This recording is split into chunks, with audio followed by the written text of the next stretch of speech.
Who am I with? Who am I with? Reverend Paul James From? from the 15th Episcopal District, Cape Town, South Africa. How long have you been the pastor? Huh? How long have you been a pastor? It's 48 years. What? Yeah. How did you sustain that? Oh, it wasn't that difficult. I I wanted to be a pastor since I was a little boy. Wow. I think I wasn't even 10. I knew this Okay. is what I wanted to do. Oh.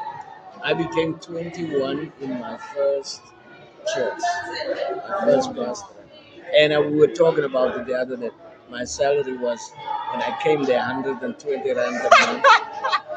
And I talked to the stewards, they raised it to 150 rand. Wow.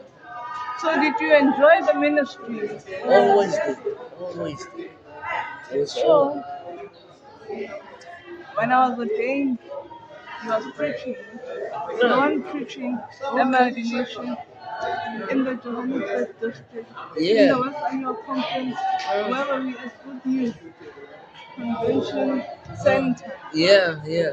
So the first line was, I bet we came to die. Yeah, yeah. It's a quote from Dietrich Bonhoeffer.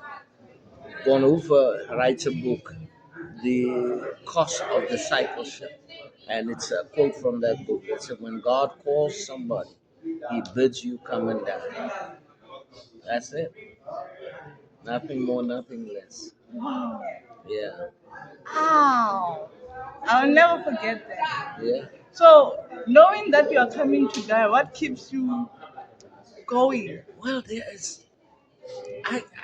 really, when I think about it, I know there was some rough times, but there were so many good times. Excuse me, sir. Yes, How are you? I'm doing fine, Good to man. see you, sir. Same here, same here. There were so many good times, and along the way, I've always had somebody helping me, uh, giving me direction. Well, my role model, well, it was my dad. He was the first person I heard preaching, and I was a little boy, but I remember I was moved by him preaching.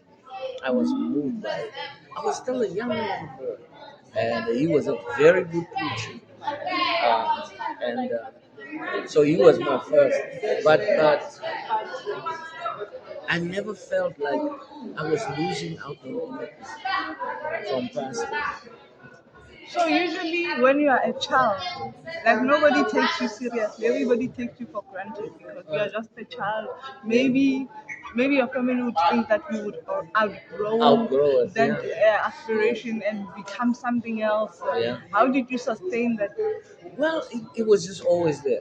After I finished matric, but I was only 17. I wanted to come to RRI, but I think my dad thought I was too young. They said, no, listen, not just that he thought, his rationale was, the Amy ministry can be rough.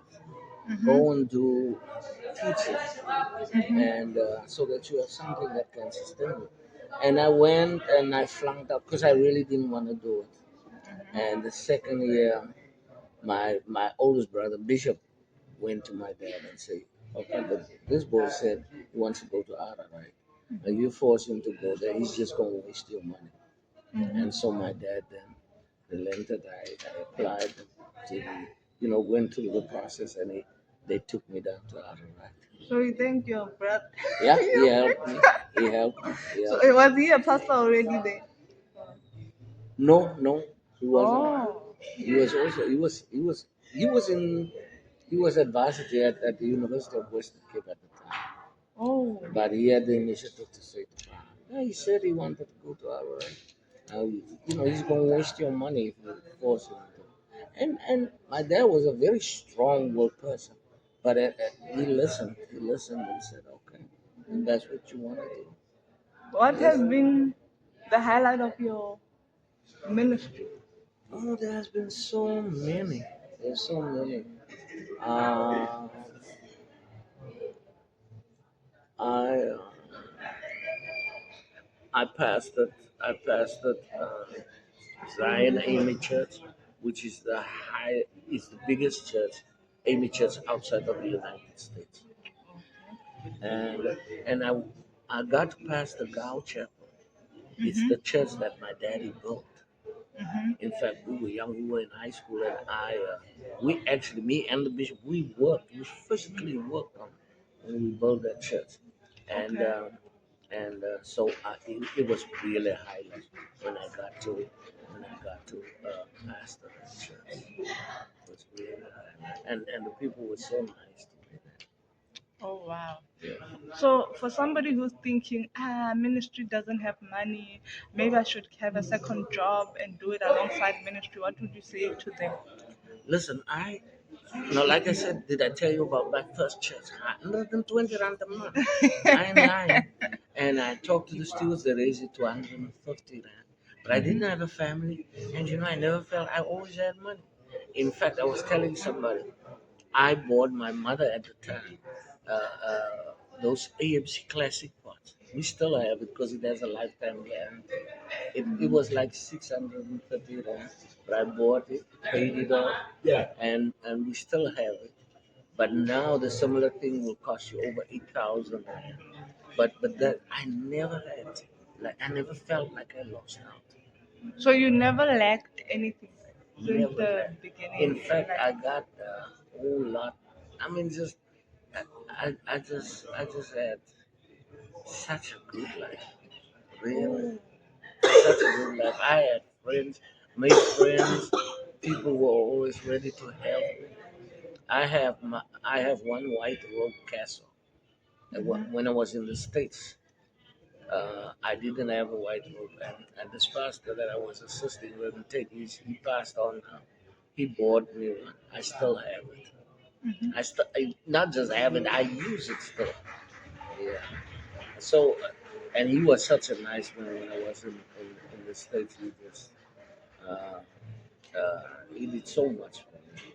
But all through it, there was always people. Bishop James took me to the States, and he was just always wonderful. He was wonderful. What would you say to me to keep pushing forward? Maybe when times are hard, or when I'm in the midst of a crisis, Yeah, or maybe I want to give up, and maybe how about I drop the ball? What would you say to me? just remember your calling. Just remember your calling. Just remember you've been called. It's not an accident that you were here. Just remember your call, and it will sustain you through those difficult times. And I'm telling you, difficult times will come. But you're strong enough. If God has brought you this far, He'll carry you through. But remember, you've been called. You've been called. Thank you so very You're welcome. much. This was just an honor to do this. This is wonderful. Thank you. All